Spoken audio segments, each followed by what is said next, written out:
नमस्कार दोस्तों, कैसे आप लोग? आज मैं डिस्कशन करने वाला हूँ टाइटन जैसे एक बड़े कंपनी के बारे में। क्योंकि मुझे बहुत दिनों से कमेंट्स भी आ रहा था और पिछले दिनों में जिस तरीके से टाइटन के ऊपर बिग फॉल देखने को मिला, एक दिन में 4.5% का क्रैश देखने को मिला। बहुत दिनों के बाद इतना बड़ा क्रैश देखने को मिला है। बेसिकली निफ्टी के ऊपर बहुत बड़ा फॉलिंग हुआ क्योंकि सेल्स बहुत ज़्यादा हुआ, उसके कारण मार्केट गिरे और उसके कारण निफ्टी में जितने सारे कंपनीज है, सारे कंपनी का हालत बिगड़ चुके हैं। अगर मैं आपको डेटा दिखा दूं तो आप खुद ही पहचान जाएंगे कि किस तरीके से सिचुएशन क्रिएट हुआ पिछले दिनों में। अगर निफ्टी 50 के इंडेक्स के बारे में बात करूं, पिछले दिनों में करीबन 420 पॉइंट का करेक्शन हुआ और करीबन 1.86% का यहाँ पे करेक्शन देखने को मिला निफ्टी 50 में। और जहाँ पे 45% का बिग लॉसेस और 45 कंपनीज के बिग लॉसेस और 5 कंपनीज के ऊपर पॉजिटिव डेटा देखने को मिले। और यहाँ पे जो लॉसेस सबसे ज़्यादा देखने को मिला, वहाँ पे सबसे बड़े बहुत सारे कंपनीज का लिस्ट यहाँ पे देखने को मिला है। अभी टाइटन जैसे कंपनी के ऊपर हालत कब सुधरता हुआ देखने को मिलेगा, इसके ऊपर बहुत सारे कमेंट्स आए। तो टाइटन के ऊपर मुझे बेस्ट अपॉर्चुनिटी देखने को मिला है, वो मैं आपके साथ शेयर करूंगा। सबसे पहले देखिए, टाइटन के दो डेटा मैं आपको दिखाऊंगा। यहाँ पे देखिए, ये जो डेटा है, ये पिछले सालों की, ध्यान से देखिएगा, ये पिछले सालों की फेब्रुआरी मंथ का डेटा है। मतलब एक साल की पहले डेटा है। ये 2024 का डेटा है। और और एक डेटा दिखाऊंगा जो 2025 का डेटा है। ध्यान से देखना, यहाँ पे 2025 का डेटा, ये है 2025 का डेटा। तो यहाँ पे 2025 मतलब 24 में करीबन 454 बिलियन का टोटल इनकम किया था टाइटन ने। और अभी कितना किया? अभी एक साल के बाद उसका फिगर आउट देखने को मिला 549 बिलियन करोड़ का। तो यहाँ पे सीधा सीधा 100 बिलियन का टोटल यहाँ पे इनकम ज़्यादा हुआ। और टोटल मार्केट कैपिटलाइजेशन पहले कितना था? देखिए, मार्केट कैपिटलाइजेशन जितना पहले था, थ्री थ्री 3,263 बिलियन के आसपास, इस बार वो मार्केट कैपिटलाइजेशन थोड़ा सा कम देखने को मिला। उसके पीछे कारण भी है क्योंकि करेक्शन देखने को मिला है एक साल के ड्यूरेशन में, तो मार्केट कैप कम हुआ। कोई फर्क नहीं पड़ेगा क्योंकि स्टोर जो है, पिछले सालों में जो स्टोर था करीबन 2,900 मतलब 49 के आसपास, ऑलमोस्ट आप 2,950 के आसपास आप स्टोर बोल सकते हैं, जो इस बार बढ़ के हो चुके हैं 3,240 के आसपास स्टोर। और देखिए, सबसे मजेदार बात क्या है आप जानते हैं? तो पिछले जो टाउन, जो मतलब पेजेंट्स है, कितने टाउन्स में कंपनी का बिजनेस चला था? 420 टाउन्स में।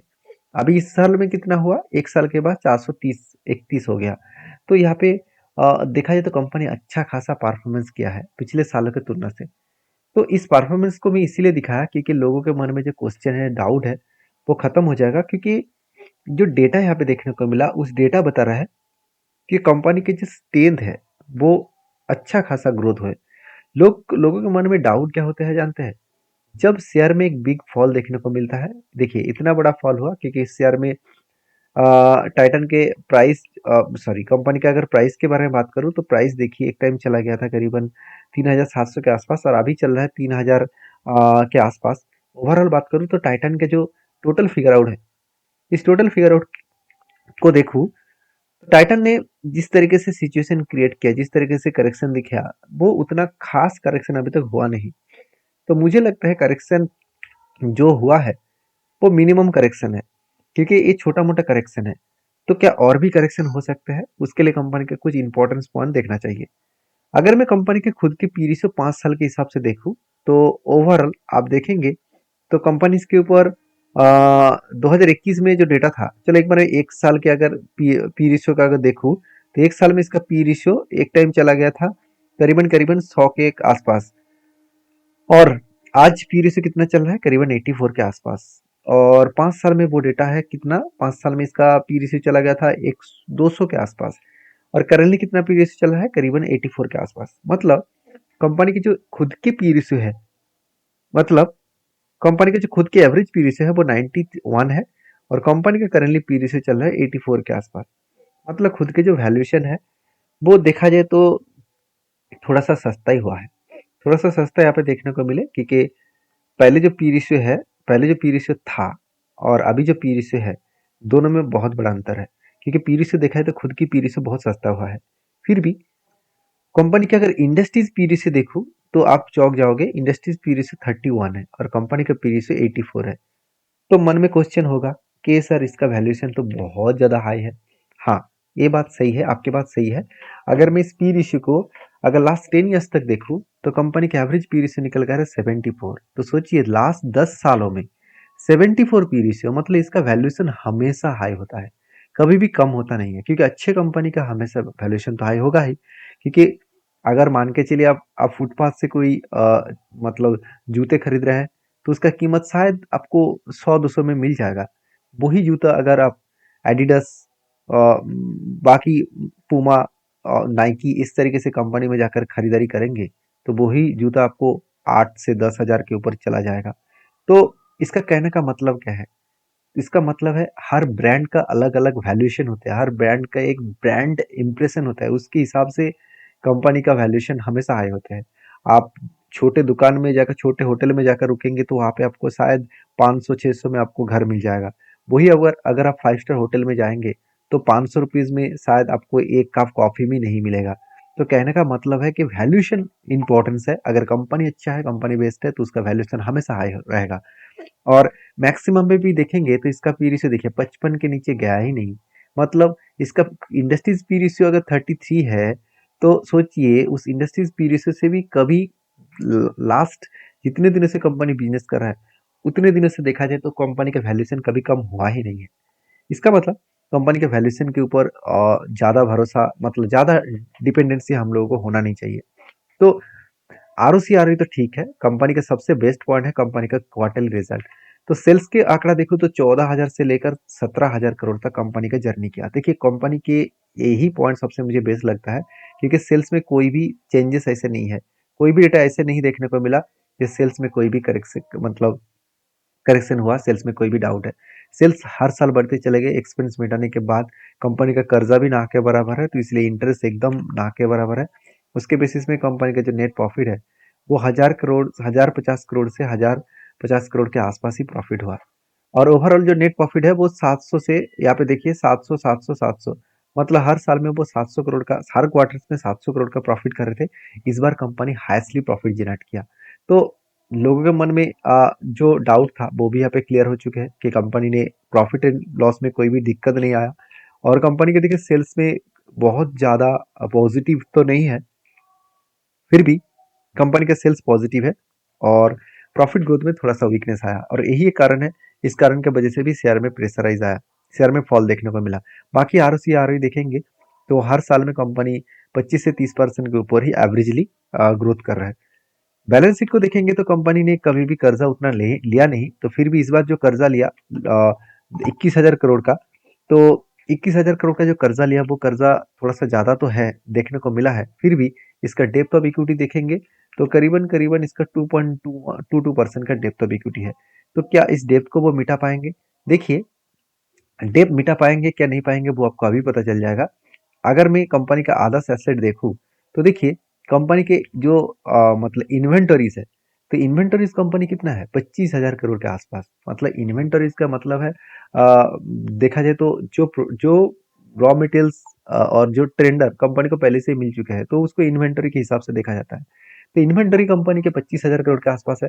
उसके साथ साथ कंपनी के ऊपर देखा जाए तो जो रिजर्व है वो भी 9,600 करोड़ के आसपास है। हाथ में फिक्स्ड एसेट भी 3,800 करोड़। तो यहाँ पे सीधा सीधा कहूँ तो यहाँ पे 14,000 करोड़ के ऑलमोस्ट कंपनी के हाथ में पैसा है। और कंपनी ने कर्जा लिया 21,000 करोड़। और कंपनी का जो नेट प्रॉफिट है वो करीबन करीबन 3,300 करोड़। तो यहाँ पे कंपनी में सब कुछ तो ठीक ही है, थोड़ा सा कर्जा ज्यादा है, इसके लिए कोई डाउट होने का, चिंता करने का जरूरत नहीं है। क्योंकि कंपनी बिजनेस इतना शानदार तरीके से मैनेजमेंट कंट्रोल कर रहा है जो कर्जे को वो इजीली मिटा सकते हैं। तो बाकी एक चीज मुझे यहाँ पे थोड़ा सा पहले डाउट लगा था, वो क्या है कंपनी के ऊपर कैश फ्रॉम ऑपरेटिंग एक्टिविटी। अगर इसको देखेंगे तो पहले कंपनी नेगेटिव में चला गया था, मतलब कैश फ्रॉम एक्टिविटी नेगेटिव में था, अभी वो पॉजिटिव में कन्वर्ट हो गया। मतलब कंपनी ने जो कैश दिखा रहा है, कितना कैश मुझे आना चाहिए था, क्योंकि कंपनी जो प्रॉफिट यहाँ पे दिखाया, आप ध्यान से देखना, कंपनी का जो प्रॉफिट दिखाया इस बार 3,000 करोड़ के आसपास, और वही प्रॉफिट अगर मैं कैश फ्लो में देखूँ तो उतना पैसा हाथ में आ ही नहीं। मतलब कंपनी के मार्केट में ज्यादा पैसा अभी भी पड़े हुए हैं, उस पैसा अगर उठा पाए तो कंपनी के हाथ में ज़्यादा पैसा कैश फ्लो के हिसाब से आ सकते हैं। तो बाकी इस कंपनी का ऊपर मैं हमेशा ट्रस्ट इसलिए करता हूँ क्योंकि इंस्टीट्यूशन कभी माल बेचने के लिए तैयार होता ही नहीं है। उल्टा ज़्यादा क्वांटिटी उसको मिले तो वो खरीदते रहते हैं। क्योंकि टाइटन के ऊपर ही राकेश झुनझुनवाला जी ने अभी तक माल नहीं बेचा। अगर आप देखेंगे, सॉरी, आप अगर देखेंगे तो पब्लिक सेक्टर में जाएंगे तो पब्लिक के आपको देखने को मिलेगा, यहाँ पे देख सकते हैं रेखा झुनझुनवाला। अभी रेखा झुनझुनवाला के नाम में क्यों है? क्योंकि देखिए राकेश झुनझुनवाला जी के देहांत होने के बाद उनके वाइफ के नाम में सारे शेयर ट्रांसफर हो चुके हैं। तो बेसिकली देखा जाए तो सारे शेयर उनके वाइफ के नाम में है, पहले जो राकेश झुनझुनवाला जी के नाम में था। तो अभी चीज़ों को मैं आपको सारी चीज़ों को मैं इसीलिए समझा पाऊँ क्योंकि आप देख सकते हैं राकेश झुनझुनवाला नाम के 4.07, मतलब अभी देखा जाए अभी भी जिस शेयर के ऊपर राकेश झुनझुनवाला जी ने करोड़ों छापे तो उसी कंपनी के ऊपर आज भी वो ट्रस्ट करते हैं। तो बाकी इस कंपनी के ऊपर मैं तो बहुत पॉजिटिव हूँ क्योंकि इस कंपनी के ऊपर मुझे जो ट्रेंड चाहिए था वो फाइनली मुझे मिल चुके हैं।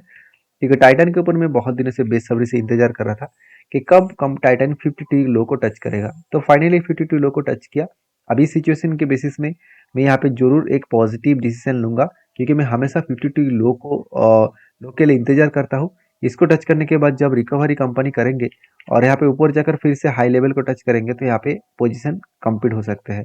तो बेसिकली ये बहुत शानदार एक सिचुएशन क्रिएट हुआ। तो इस सिचुएशन क्या पहले भी बने थे? अगर उस पॉइंट ऑफ व्यू से देखूं तो पहले भी इस तरीके से सिचुएशन बना।